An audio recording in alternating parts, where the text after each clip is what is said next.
It is 2 p.m. in New York, 7 in London, and 4 on the first Monday of February here in Seoul. I'm Moon-Gun-young. This is ARIRANG, Korea's only global network. Now, North Korea has suggested the two Koreas meet for working-level talks this week to discuss the possible resumption of reunions for families separated since the Korean War. ARIRANG News Unification Ministry correspondent Hwang Sung-hee starts us off. Breaking its week-long silence, North Korea proposed on Monday that the two Koreas meet for Red Cross talks on either Wednesday or Thursday to discuss resuming the long-suspended reunions for families divided by the Korean War. Shortly after, South Korea suggested they meet on Wednesday. At the meeting, which will take place on the North Korean side of the truce village of Panmunjom, the two sides will discuss when and where the reunions will take place. South Korea had previously proposed holding the event from February 17th to the 22nd at North Korea's Mount Kumgang resort. But since the preparation time for such an event is roughly 2 weeks, the Koreas may not have enough time. Nonetheless, Seoul's Unification Ministry said it will push to hold the event as soon as possible. The exact date must be discussed with North Korea, the working-level talks, but the South Korean government will try to have the family reunions held as soon as possible, considering the urgency of the matter. Another factor that could push the reunions back is the upcoming joint military exercises between South Korea and the United States, scheduled to begin late this month. Seoul and Washington say the annual drills, involving thousands of troops, are purely defensive in nature, but Pyongyang views it as a war game. Experts say the North could make a counter-proposal on the reunion dates that would have the event taking place after the key resolve and full legal exercises, which end in April. South Korea had earlier said the reunion dates could be changed at the North's request if it was for justifiable reasons. Millions of Koreans were separated during the Korean War, and the elderly family members who are waiting to reunite for the first time in more than 6 decades will likely have their fingers crossed until the day they see their loved ones again. Hwang Sung-hee, ARIRANG News. Now, prosecutors are seeking a 20-year prison term for the leftist lawmaker accused of conspiring to overthrow the government. Now, at the Suwon District Court on this Monday, prosecutors said in their closing statement that Unified Progressive Party lawmaker Lee Seok-gi should be sentenced to 20 years in prison and demanded that he be stripped of his right to be a lawmaker for 10 years following his release from prison. Lee is accused of leading a pro-North Korea group called the Revolutionary Organization, plotting to overthrow the government in the event of an inter-Korean war and trying to establish a socialist country. Now, he has consistently denied the accusations. Shifting our focus, as part of its nationalist campaign, Japan is engaging in a meticulous scheme to stop the U.S. state of Virginia from using the Korean name East Sea, as well as Japan's name Sea of Japan, when referring to the body of water between Korea and Japan. While Tokyo has hired a lobbying firm to pile the pressure on Virginia, the bill, which requires school textbooks in the state to use both names, is inching closer to passing the state legislature. Our UDN reports. This is a service contract between McGuire Woods, one of the biggest lobbying firms in the United States, and the Japanese embassy in the U.S. The contract contains various ways to stop Virginia's General Assembly from passing a bill that would allow textbooks to note the Sea of Japan is also called East Sea. The bill, which was passed last Thursday, is important to the large Korean American community in Virginia, who see the current sole designation of the body of water between Korea and Japan as Sea of Japan as a painful relic of Japanese occupation back in the first half of the 20th century. The contract includes ways to explain why calling the body of water East Sea is wrong, and also plan to form protests against the Korean American community calling for the adoption of the new title. The contract also included ways to make the new governor of Virginia, Terry McAuliffe, veto the bill if it did pass the full House.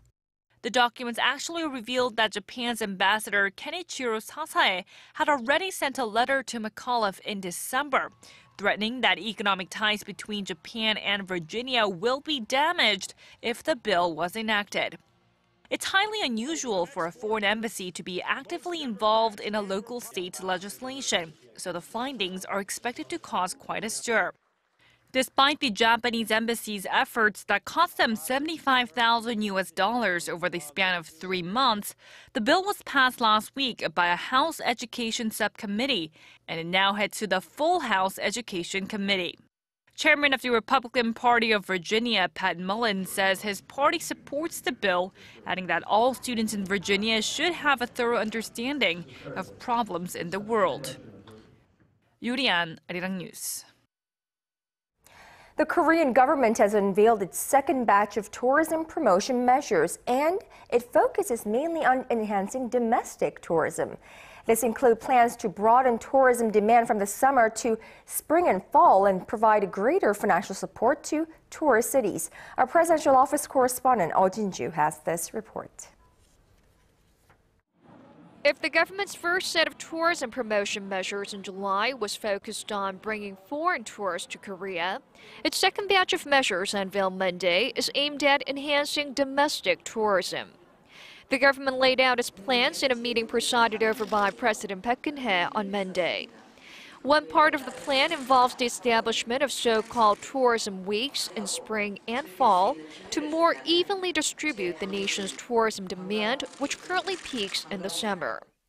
The designation will cover a total of 22 days from May 1st to the 11th and September 25th to October 5th.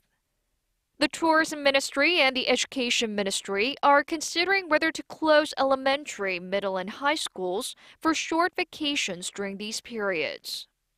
Also starting this year, the government will select 3 cities a year as tourist cities of the year. Each of the 3 cities will be provided with as much as $2.3 million over a 3-year period. President Park stressed the government should make sure that boosting domestic tourism leads to economic revitalization and job creation. She called for world-class policies that are in line with the public's rising standards and those that bring out the unique characteristics of each region.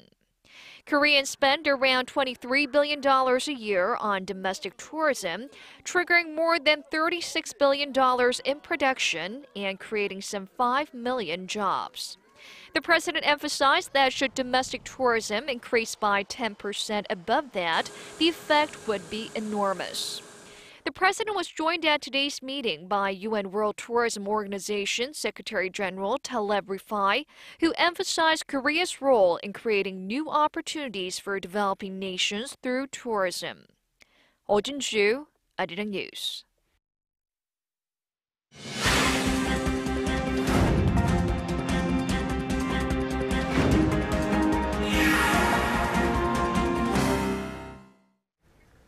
In the wake of Korea's largest ever personal information leak, financial regulators have slapped a 3-month business suspensions on 3 of the nation's leading credit card companies. Now, this comes as the government takes more steps to better secure the public's personal and financial information. First, here's our Connie Kim. Korea's financial regulators are coming down hard on 3 credit card companies whose customer data was stolen in the largest personal information leak in the country's history. The Financial Services Commission and the Financial Supervisory Service will suspend the business operations of KB Kumgang Card, NH Nongyap Card, and Lotte Card for 3 months, starting February 17th. Under the terms of the suspension, the companies will be banned from taking on new customers, issuing card loans, or processing cash advances. Existing customers, however, will not be affected as the suspension does not ban the firms from providing financial services to them. The suspension is the first in over 10 years when credit card companies indiscriminately issued credit cards that led to mounting individual debt. Last month's leak, which affected at least 20 million people, sparked concerns the data could have ended up in the hands of scammers. The estimated compensation for mental damage caused to customers by the data breach is expected to reach nearly $160 million.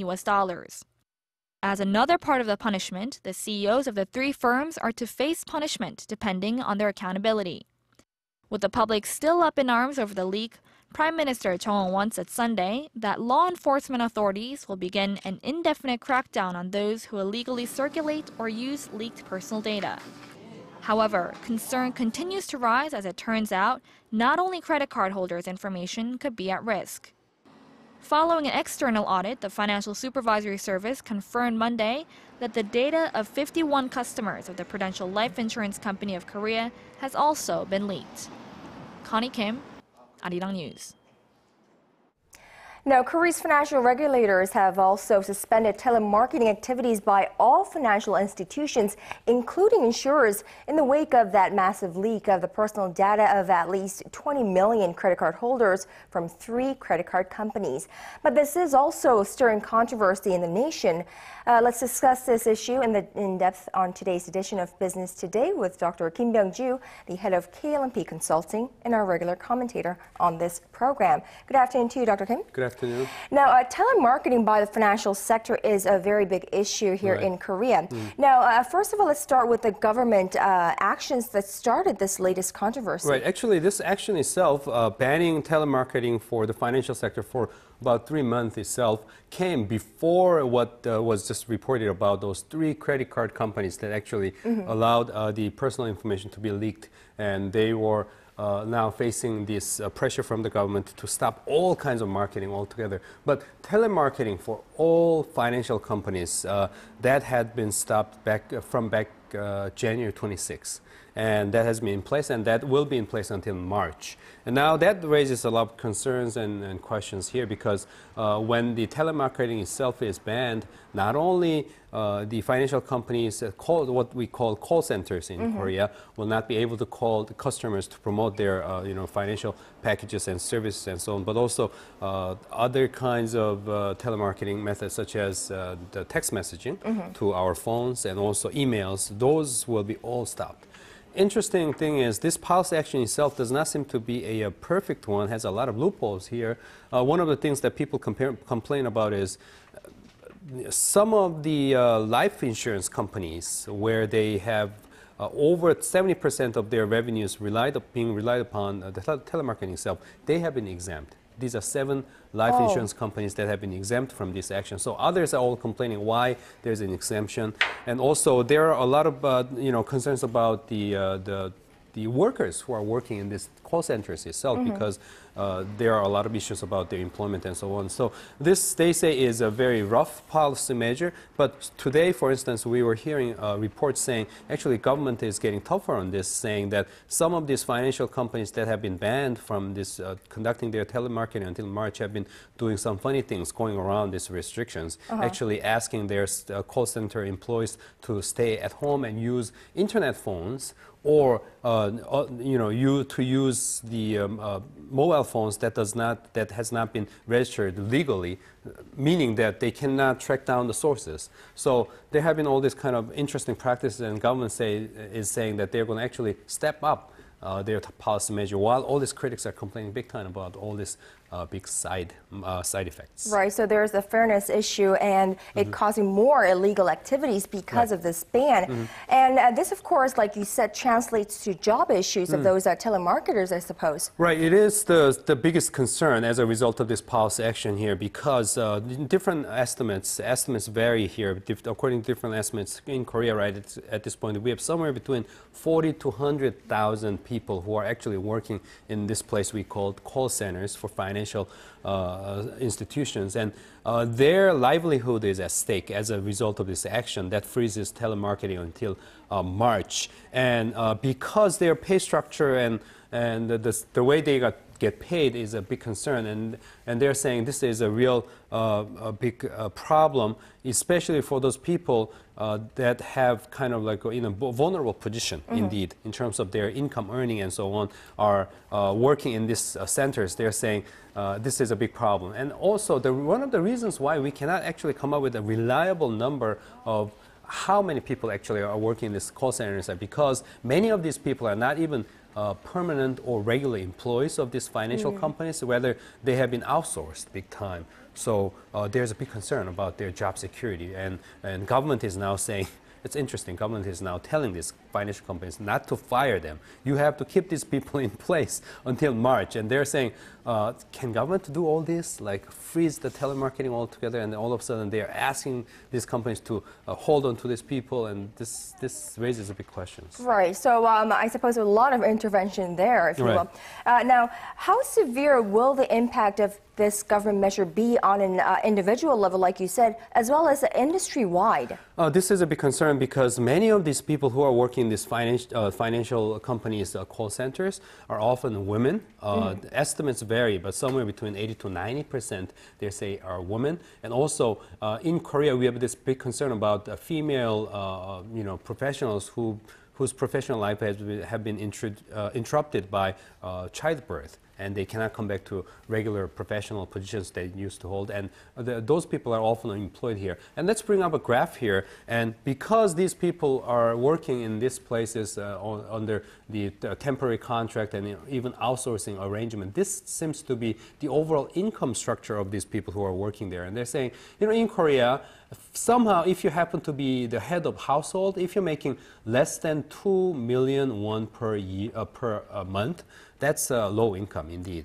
Even as a single person household, if you're making less than 2 million won per month, that's not a lot of money you're making. And here, the number shows close to 80% of these people who are working in the call centers are actually getting paid less than 2 million won per month. So indeed, this number just shows their financial vulnerability. And as a result of this government action, these people are facing greater risk of losing their jobs and losing this kind of little income that they have had so far.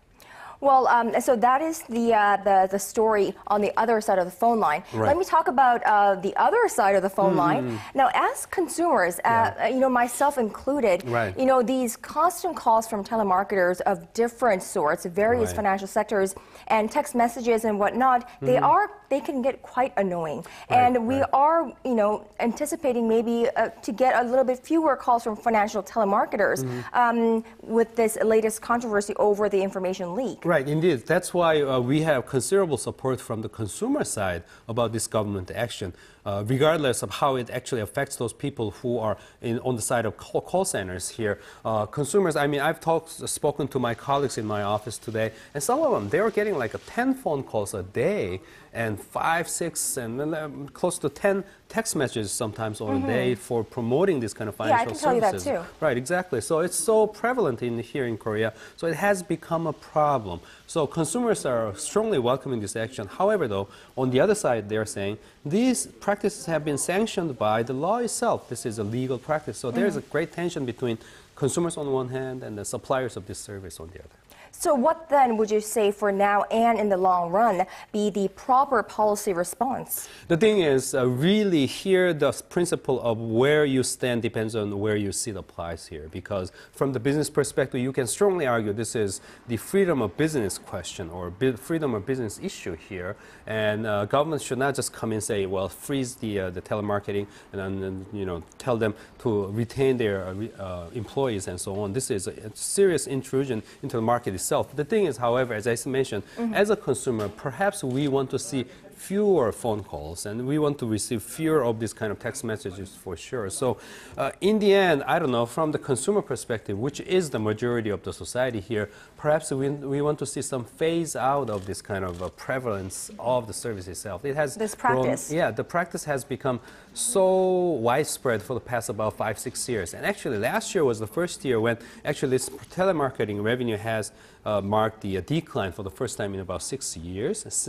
Before then, it was growing so fast. And now, because consumers' resistance to this kind of promotion, last year they saw the drop. So there is that strong sentiment, negative sentiment on the consumer side, and that needs to be respected. And perhaps government should carefully think about ways to phase out or reduce the size of the industry, taking advantage of this, accident this time.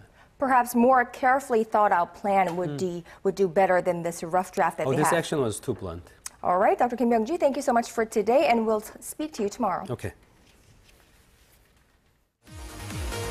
With rapid changes in the global economy, up-to-date business and financial news has never been more essential. See what's making markets tick around the globe. We speak to the experts and cover the biggest financial stories. North Korea provocation. Quite good. We received a lot of positive feedback, especially from those abroad. The Korean currency fell by the most in more than 7 months against the U.S. dollar on this Monday as the U.S. Federal Reserve's quantitative easing tapering sparked concerns about capital outflows from emerging markets. Now, in the biggest fall since June 2013, the Korean won shed 14.1 won to finish the day at 1,084.5 won against the greenback. Well, analysts in Seoul are saying that while the dollar gained ground aided by the Fed's stimulus cut and emerging market jitters, the Korean won's weakness increased as foreign investors unloaded their stocks. Meanwhile, shares in Seoul also finished the trading session lower in their first response to developments during the market's long holiday closure last week, including a further cut in Fed stimulus and soft Chinese economic surveys. The benchmark Kospi closed down 1.1% lower at 1920, with offshore investors weighing on the main board by selling a net $391.2 million worth of Kospi shares. The tech-heavy Kosdaq also shed 0.3%. Now, more and more college-educated Koreans are neither working nor looking for a job. Statistics Korea said Monday that the number of economically inactive people with at least a college degree was more than 3 million in 2013, which is a 3.2% increase from the year before.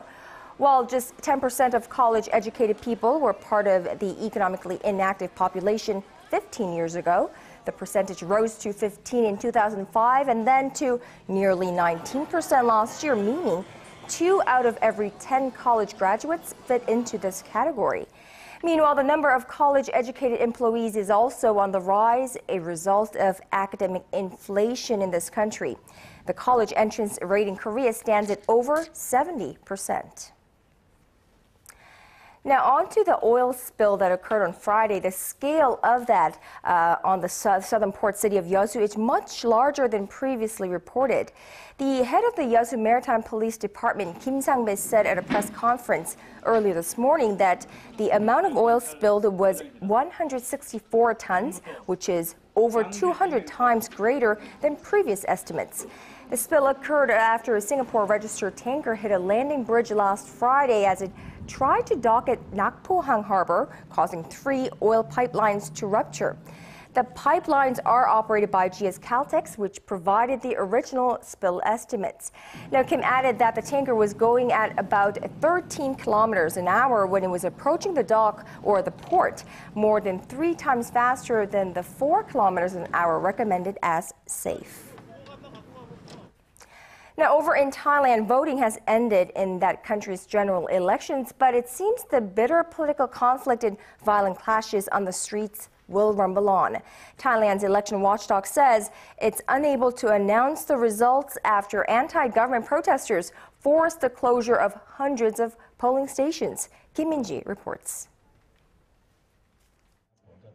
Thailand's much disputed national election closed Sunday, but hundreds of polling stations in Bangkok were shut as anti-government protesters blocked access to would-be voters.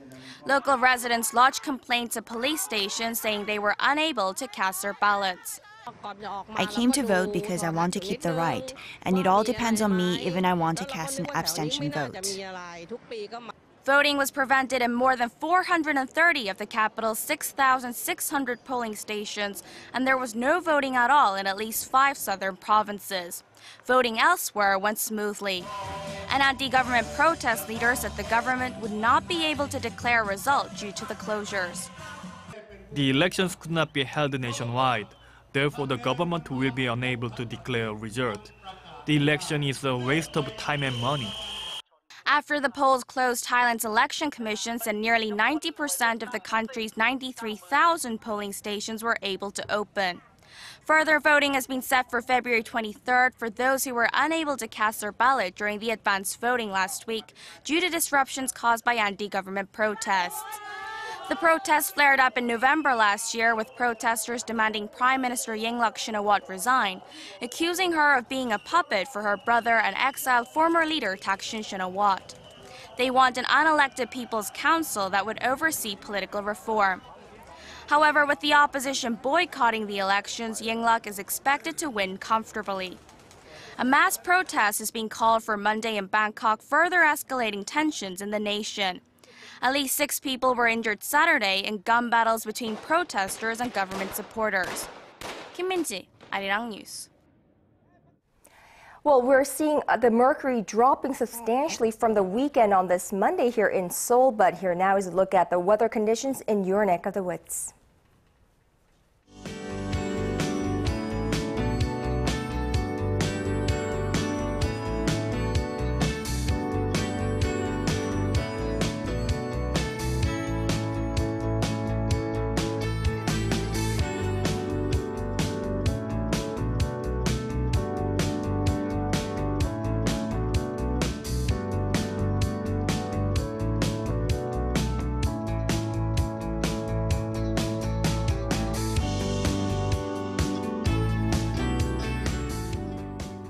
And that brings us to the end of this newscast, but stay tuned to ARIRANG. We have a lot more coming your way on Early Edition at 6.